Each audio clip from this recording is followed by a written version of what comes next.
هیچ شادی نیست اندر این جهان برتر از دیدار روی دوستان. هیچ تلخی نیست بر دل تلختر از فراق دوستانی پرهنر. سلام درود دوستان ارجمند، بینندگان عزیز یوتیوب کانال روزنامه جمهوریت. امروز تماما یک روز دیگر، روزی نو، روزی تاریخی است و کارمندان روزنامه جمهوریت، مؤلفان فعال آن که شما ایشان را توسط مقاله ها در صحیفه ها می‌خواندید، توسط مقاله هایشان در صحیفه های روزنامه آشنا بودید، سفر کردند به دو شهر باستانی، شهرهای سمرقند و بخارا.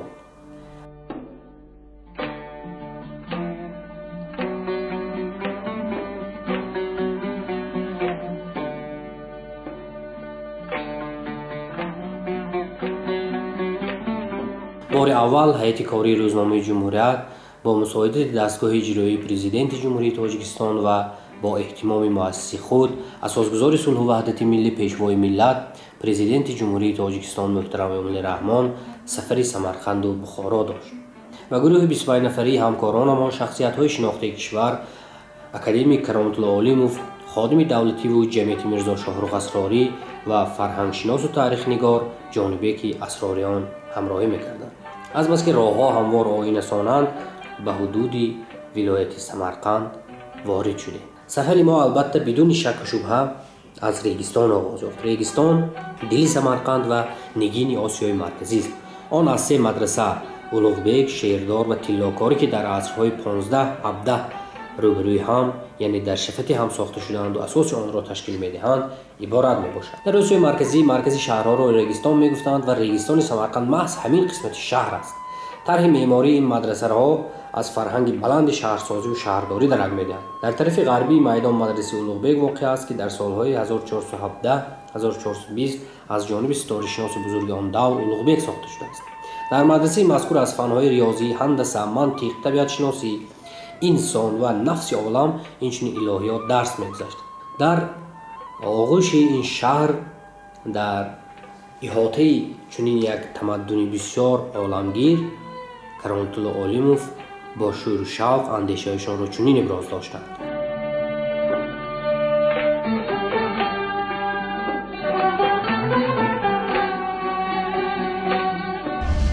با تشبث قربانداری رحمانزاده مخصوصا جوانای روزنامه جمهوریت را با چنین سفر هدایت کردن نیست، هم آشنایی به گذشته خلق‌های ما و هم از طرف دیگر آموختن فن تاریخ است. ما می‌دانید که شاعر گفته است جدایی تا نیفتد دوست، قدر دوست کی داند، شکسته استخوان داند بهای مومیایی را. ما چند مدتی که با صحب‌های گوناگون رفت و آمدها کم بودند و یا که بعضا قطع شده بودند، قیچ و تبار از یکدیگر خبر نداشتند. بنابراین با تشبث پیش از همه اساسگزار صلح و وحدت ملی و پیشوای ملت ما محترم امالی رحمان و همچنین اقدام‌های دوراندیشانه پرزیدنت جمهوری ازبکستان، کارهای خیلی مهمی در این سمت صورت گرفتند که برای رفت آمدهای هم از ازبکستان و تاجیکستان و هم از تاجیکستان به ازبکستان امکانیت فراهم آمد. و ما وقتی که از این یادگاری‌های تاریخی شهر سمرقند دیدن کردیم، باز یک بار دیگر قدرت معجزه آفری عقل انسان، وقتی که عقل، دانش، خرد بر جهالت پیروز می شود، انا همین خیلی جاهای را می آفرد، معجزه های را می آفرد که برای آیندگان یادگاری بزرگ است. مدرسه شیردار در قسمت شرقی و مدرسه تلاکاری در قسمت شمالی میدان ریگستان جای گیرند که بعدتر در عصر 17 ساخته شدند. دیوارهای مدرسه شیردار با سوره های قرآن و حدیث های نبوی کنده‌کاری شدند. تاریخ نگار و عالم بسیار موفق تاجیک ҷонибе ки асрориён ки дар баробари корҳои пажӯҳишӣ инчунин дастхатҳоро ҳам мехонад, дар бораи Самарқанд, дар бораи махсусан майдони регистон андешаҳояшро чунин баён кард.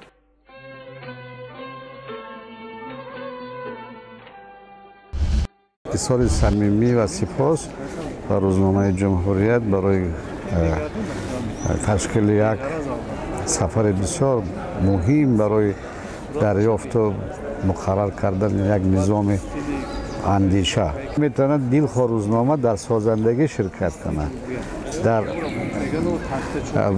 دریافت و بنیاد یک اندیشه و باورهای تازه که این زمان البته تقاضا دارد سهم بگیرد. اینا ببینید همین یک سفری که برای هم مردمی که سن سال رفته هستند مثل ما و هم برای جوانان بسیار چیزها را میدهد. برای جوانان البته چشمشان را میکشاید، برای ما همون جزئیاتی که ندیده بودیم این بار دیدیم.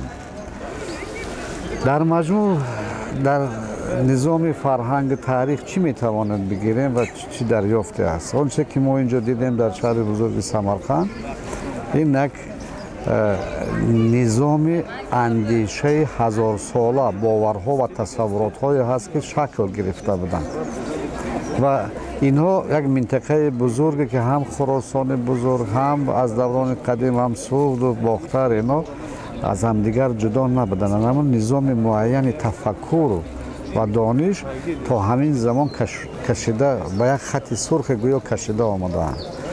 ما اینجا با یک چیز دیگر بسیار خوب درک میکنیم و برای ژورنالیستان جوان بسیار مهم است دانستن آن. اما پیوندی گذشته به امروز ما میبینیم که در با وجود آن که در باب اسلام هر چی میگوییم در زمان اسلامی همون نشان علامت های بسیار زیبایی که یک تصورات و باورهای قدیمی مردم ما را نشان میدادند با اندیشه های اسلامی آمیخته در صنعت معماری تجسم شدند. و استادان پیشتر هم گفتند که در نظر همین خیلی در عصرهای میانه می آمد که عمارت های امروزه از نظر صنعت، تصویر، کتیبه نگاری اسلامی و مثلا عربی و خط عربی این حدی نهایی عقل انسان ها نیست. و ببینید در این زمان با چگونه دستاوردهای مردم دارند میتوانند که ژورنالیست ها امروز اینو در مقایسه بگیرند. هر یک اتریبوتی که در صنعت معماری استفاده برده می شود یک نوع مدرنیزاسیون است، ولی در شکلی که به طبیعت نزدیکتر است در آثار صنعت معماری قدیم خیلی زیبا منعکس شده است. مدرسه تیلاکاری بعد 10 سال ساخته شدن مدرسه شیردار بنیاد یافته نه تنها جای علم آموزی طالب علمان بلکه وظیفه مسجد را هم اجرا میکرد. دیوارهای آن هم خیلی زیبا، نقاشی و زرحلقالی شدند. دوام سفر ما به سمت خانه موزه استاد صدرالدین عینی ادامه یافت و به بینندگان ارجمند باید یادآور شوم که خانه موزه استاد صدرالدین عینی به ریگستان خیلی نزدیک است و همسفران ما پای پیاده تا به خانه موزه رفتند و وقتی که به خانه موزه وارد شدیم البته حولی سبز با چند درخت میوه دهنده، دیوارهای گلکاری شده با حجره های زیبا، گلیم های پرنقش و نگار، میز و کرسی کاری، رخت خواب، جیوان کتاب های استاد صدرالدین عینی، خامه اشان، تلفنشان، عکس های دوستانشان و بسیار یک فضای زیبا آنجا ما را پیشواز گرفت. البته این همه دارایی های خانه موزه استاد صدرالدین عینی بودند که قیمتشان از لعل و گوهر هم بالاست. امردین پولودوف با مسئول آثارخانه بانو نظیره به ما اطلاعات جالب و تازه از حیات فعالیت علامه عینی در سمرقند پیشنهاد نمودند. استاد در این منزل 35 سال زیسته، یعنی از سال 1970 تا سال 1951 بهترین آثارشان را مثل غلامان، آدینه، یتیم، مکتب کهنه و اسیان مقنعه را آفریدند. در همین فضا، در همین محیط نویسنده و پژوهشگر مسائل ملی، ارزش‌های ملی استاد ادشیستاد با ما در صحبت شدند که مختصری آن را پیشنهاد شما میکنیم.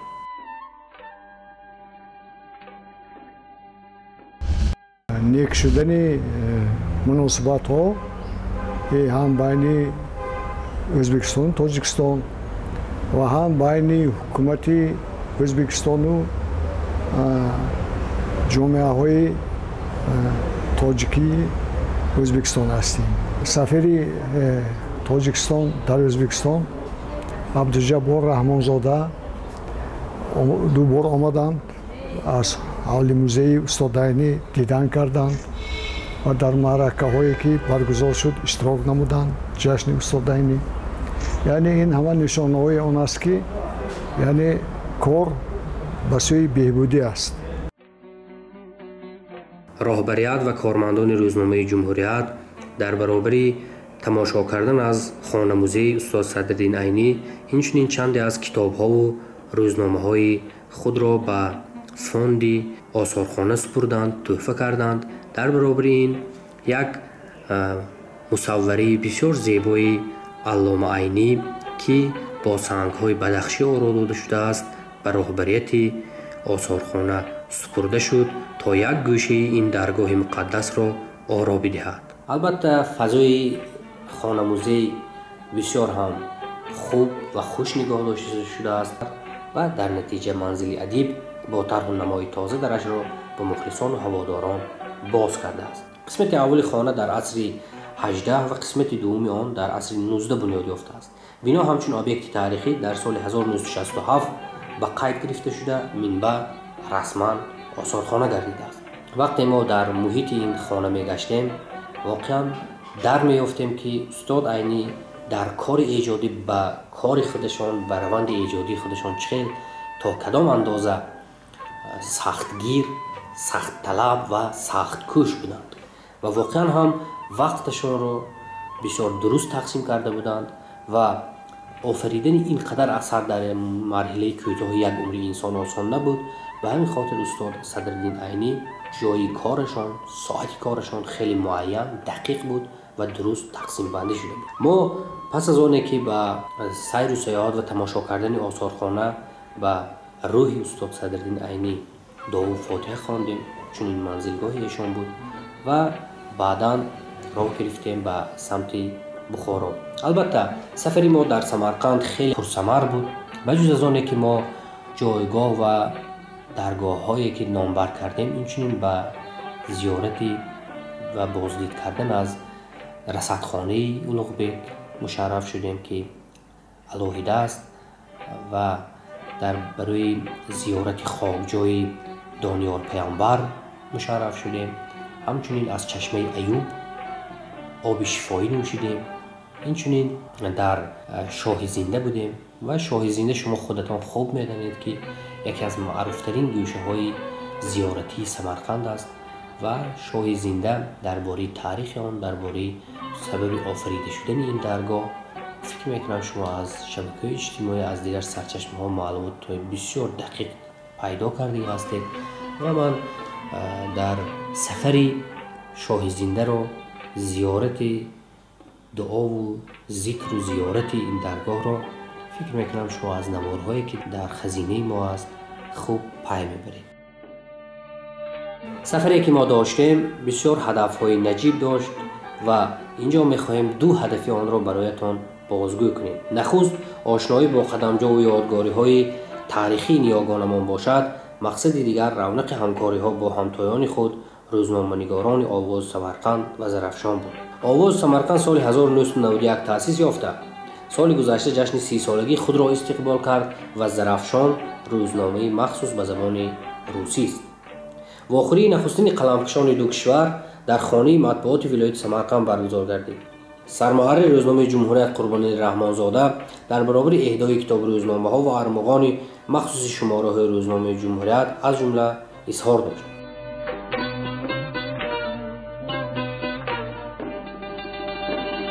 جمهوریت با تاریخ قریب 100 ساله خود همیشه پل رابطه، معرف فرهنگ و ادب و مکتب ایجادی و حیاتی بزرگان ملت بوده است. این زمان نیز رشته های رابطه را با آواز سمرقند پیوستن می‌خواهیم تا زبان و ادب و آیین‌های مشترک ما در صحیفه‌های جریده‌های همدیگری انعکاس واقعی یابند.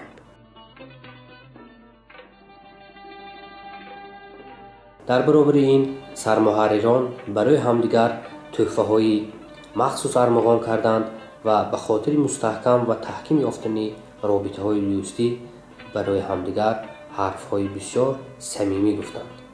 در رفت سیر و سیاحت به جز از این همراه ما ادشیستاد نویسنده و محقق اکبر محمودوف، رئیس جمعیت فرهنگی تاجیکان و تاجیک زبانان ولایت سمرقند، ظاهر حسن‌زاده مخبر مسئول روزنامه آواز تاجیک در سمرقند، فریدون فرهادزاد کاتب مسئول روزنامه مذکور، امین شراف‌الدین و جمعه همراه و چندی از فعالان روشنفکران این شهر آوازدار با جمهوریت همراه بودند. کارمندان ما بعد از محفل و واخوری و ملاقات بسیار سودمند با همتایانشان در خانه مطبوعات، یعنی با کارمندان آواز سمرقند، اینچنین یک بازدید کوتاه داشتند از کتابخانه ولایتی به نام الکساندر سرگیویچ پوشکین سمرقند.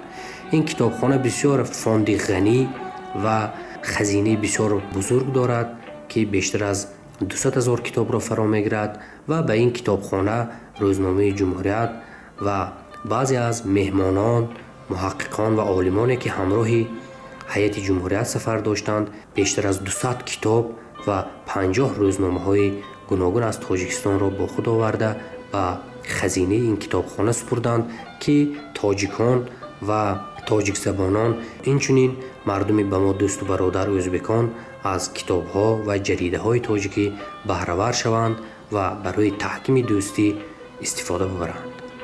با یک جهان تأثیرات نیک و سیر و سیاحت خوش و خاطرمان از آغوش سمرقند قندمند به آغوش بخارای شریف باید می رفتیم و ما نیز در همین جا بینندگان ارجمند با شما خداحافظی میکنیم تا دیدار نوبتی در بخارا.